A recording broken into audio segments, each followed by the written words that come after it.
Verano de 1665. Una terrible peste asola la región de Londres. En unos pocos meses, el número de muertos asciende a 70.000. Los londinenses y los habitantes de los alrededores huyen utilizando cualquier medio.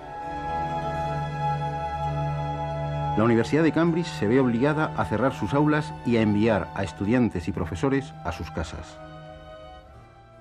Uno de estos estudiantes es un joven de 22 años, Isaac Newton, que va a pasar en su pueblo natal de Woolsthorpe 2 años de vacaciones forzosas. Las vacaciones más fructíferas de la historia de la ciencia. A lo largo de estos meses, Newton va a concebir, experimentar y desarrollar sus geniales ideas sobre la naturaleza de la luz, sobre la gravitación universal y sobre el método de las fluxiones.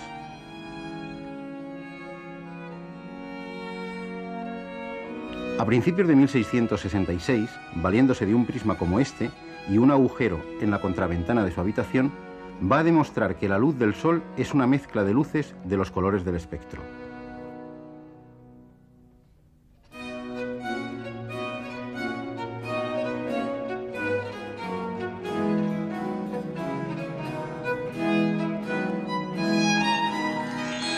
Estas investigaciones sobre la luz le conducirán a diseñar un nuevo modelo de telescopio, mucho más corto, que utiliza espejos en lugar de lentes, con lo que evita la dispersión de los colores, la aberración cromática. Este modelo de telescopio es el que utilizan en la actualidad los observatorios astronómicos y muchos aficionados a la astronomía.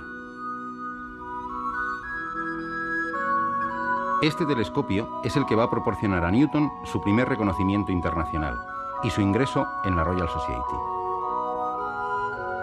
En 1672 publicará su teoría de los colores de la luz.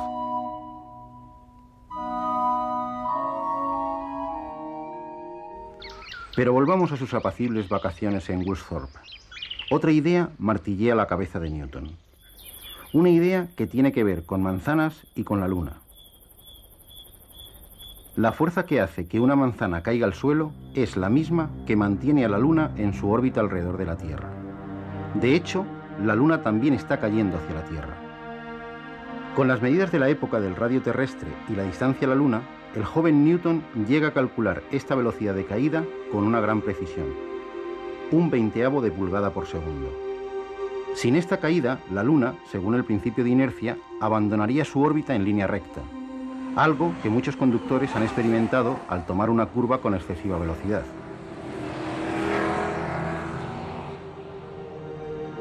Newton había descubierto la ley de gravitación universal, una ley que explica el movimiento de todos los cuerpos en el universo, desde los objetos más pequeños hasta los planetas y los cometas. La fuerza con que se atraen dos cuerpos es directamente proporcional al producto de sus masas e inversamente proporcional al cuadrado de su distancia. Tendrán que pasar más de 20 años para que esas ideas se hagan públicas en el libro científico más popular de la historia, Philosophiae Naturalis Principia Mathematica. En aquella época, la física se llamaba filosofía natural, con lo que el título, traducido al lenguaje actual, sería Principios Matemáticos de la Física.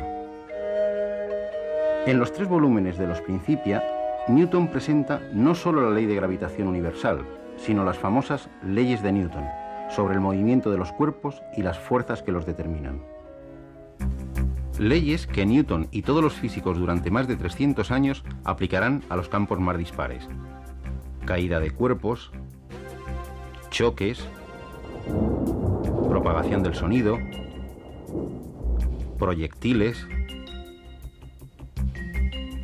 Sin duda, Newton es el autor del primer paso de la carrera espacial. Las leyes descubiertas por él son las que han permitido al hombre poner un pie en la Luna, o enviar naves a Marte y Venus, o explorar los planetas exteriores, Júpiter, Saturno, Neptuno y Urano. No es nada extraño que uno de los tripulantes del Apolo 11, al abandonar la órbita terrestre para dirigirse a la Luna, dijese: ahora es Newton quien nos conduce. Pero cosas tan cotidianas como ver la televisión vía satélite o el simple hecho de hablar por teléfono a través de un móvil es posible hoy gracias a Isaac Newton. A pesar de su modestia, No sé lo que puede parecer al mundo, pero para mí mismo solo he sido como un niño jugando a la orilla del mar y divirtiéndome al hallar de vez en cuando un guijarro más suave o una concha más hermosa que de costumbre, mientras que el gran océano de la verdad permanecía sin descubrir ante mí. Muy pocos seres humanos tienen el privilegio de descubrir el sistema del mundo. Pero Newton, para desarrollar sus ideas sobre mecánica y sobre el movimiento de los cuerpos, necesita de unas matemáticas más potentes que las que él encuentra a su llegada a Cambridge. Ya en los 18 meses de vacaciones forzosas en Woolsthorpe, Newton realiza una aportación que por sí sola le habría hecho pasar a la historia de las matemáticas, lo que más tarde se llamará el binomio de Newton. El binomio de Newton tiene que ver con el desarrollo de potencias de expresiones de este estilo, a más b elevado a n. Si nos fijamos en los coeficientes de las sucesivas potencias enteras de a más b elevado a 1, a más b elevado a 2, a más b elevado a 3, a más b elevado a 4, observaremos, como ya hizo Pascal unos años antes que Newton, que los coeficientes forman un triángulo en el que cada término es la suma de los dos términos de la fila anterior, que están a la izquierda y a la derecha del término buscado. Es fácil encontrar una fórmula general para cualquier exponente n que sea entero.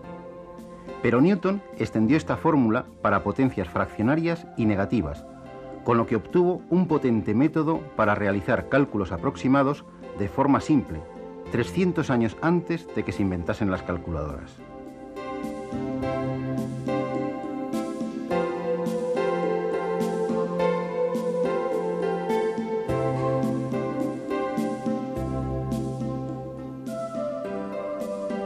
Este método le será a Newton de gran ayuda para abordar los tres grandes retos de las matemáticas a mediados del siglo XVII. Los problemas de máximos y mínimos, el cálculo de la tangente a una curva y el cálculo del área encerrada bajo una curva, es decir, el problema de las cuadraturas. Pero antes de abordar estos problemas, hagamos una excursión al otro lado del Canal de la Mancha. París, primavera de 1672. En la corte del Rey Sol, el ambiente artístico, literario y científico está en plena ebullición.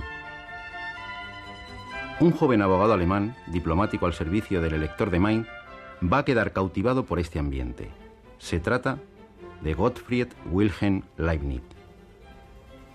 De la mano de Christian Huygens se va a introducir en el maravilloso mundo de las matemáticas, donde va a brillar de forma deslumbrante.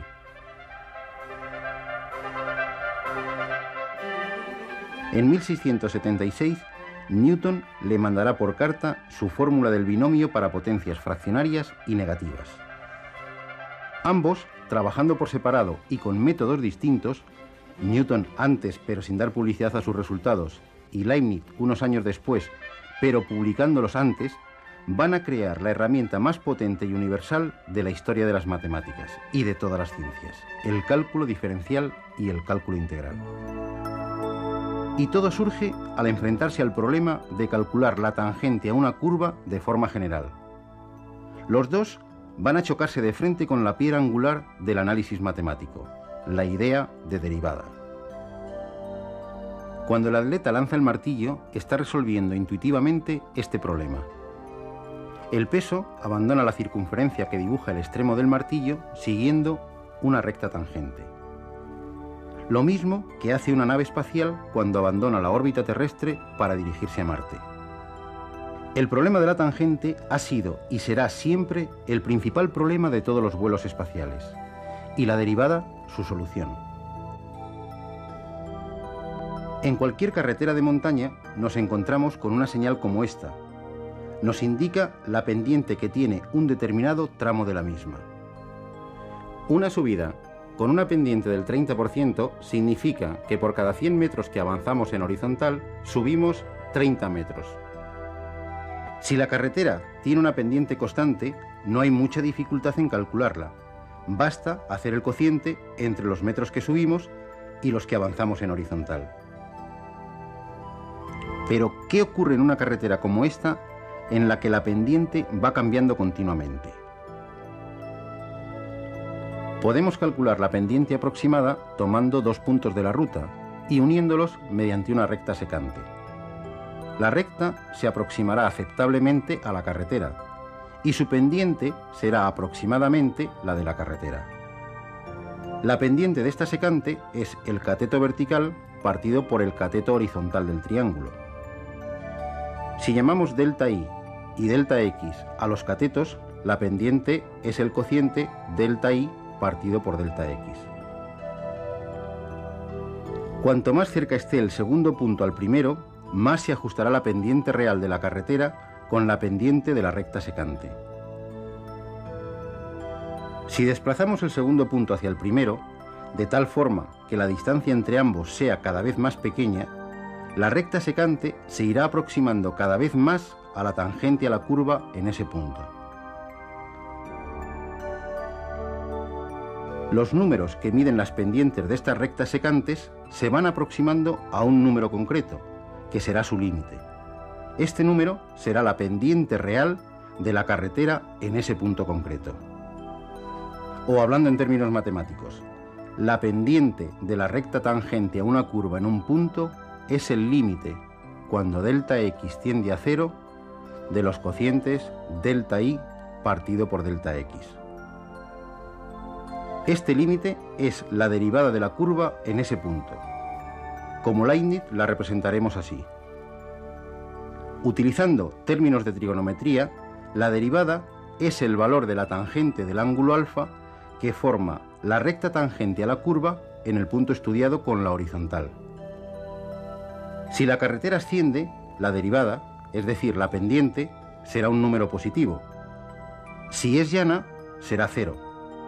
Y si desciende, será un número negativo. La gráfica de una función se parece mucho al perfil de una carretera. De hecho, Newton imaginaba las curvas como fluentes, lo que fluye, es decir, como la línea que dibujaba un punto al desplazarse a lo largo de un tiempo determinado. A la derivada la llamó fluxión. Leibniz tampoco utilizaba el concepto de función como lo entendemos en la actualidad. Para él, una curva estaba formada por un número infinito de tramos rectos infinitamente pequeños. En cada uno de ellos, la diferencial de y es la derivada m por la diferencial de x. A pesar de haber llegado casi al mismo tiempo a la idea fundamental del cálculo diferencial, la derivada, los caminos seguidos son completamente distintos. Y sin embargo, Newton y Leibniz van a ser los protagonistas de uno de los litigios más lamentables en la historia de las matemáticas, la polémica sobre la paternidad del cálculo. Una polémica subida de tono, con acusaciones de plagio y descalificaciones por ambas partes, que va a significar la ruptura de las matemáticas británicas con las del continente durante casi 2 siglos. Con la idea de derivada, dos de los problemas irresolubles hasta ese momento se convertían en simples rutinas al alcance de cualquier estudiante de secundaria. Pero no solo habían resuelto estos problemas, habían abierto la puerta a la ciencia moderna, aportando la herramienta para estudiar los fenómenos más dispares en los más diversos campos. Pero volvamos a finales del siglo XVII.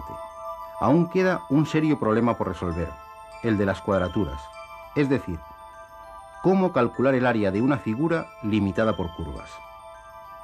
Curiosamente, este problema ya había sido resuelto por Arquímedes 2000 años antes. Kepler, Fermat y Descartes también habían encontrado las áreas y volúmenes de numerosas figuras y cuerpos curvos. Pero hacía falta un método general para encontrar el área encerrada por cualquier curva. Y este método general lo van a encontrar Newton y Leibniz a través de la idea de integral.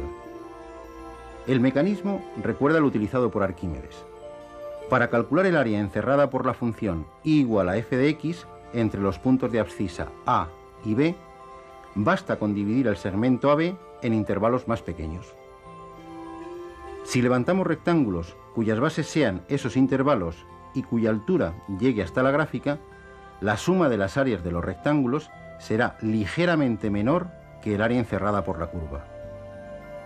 Si aumentamos indefinidamente el número de intervalos, de longitud cada vez más pequeña, la suma de las áreas de los rectángulos se aproximará cada vez más al área de la curva.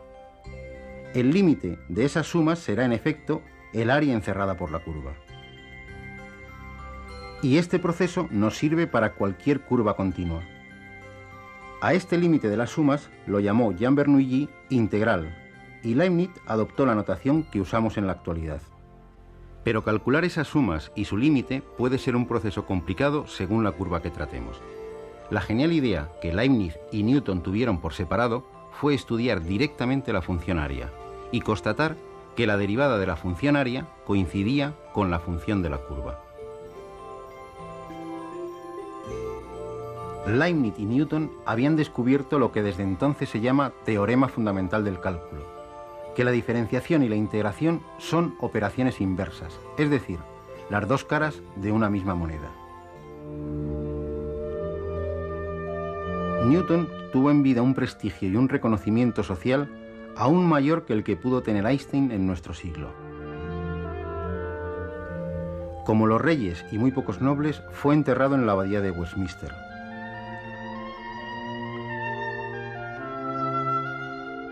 Leibniz, en cambio, murió solo y abandonado por todos. A su entierro en Hannover solo asistió su criado. En la Luna, dos cráteres lo suficientemente alejados rinden testimonio a su genio. El de Newton muy cerca del polo sur, el de Leibniz cerca del ecuador en la cara oculta. Decididamente, como decía el propio Newton, ambos habían visto más lejos que los demás hombres. Cierto es que estuvieron subidos a hombros de gigantes, Galileo, Kepler, Fermat, Descartes y Barrow. Pero solo la mirada de dos genios pudo llegar a ver tan lejos.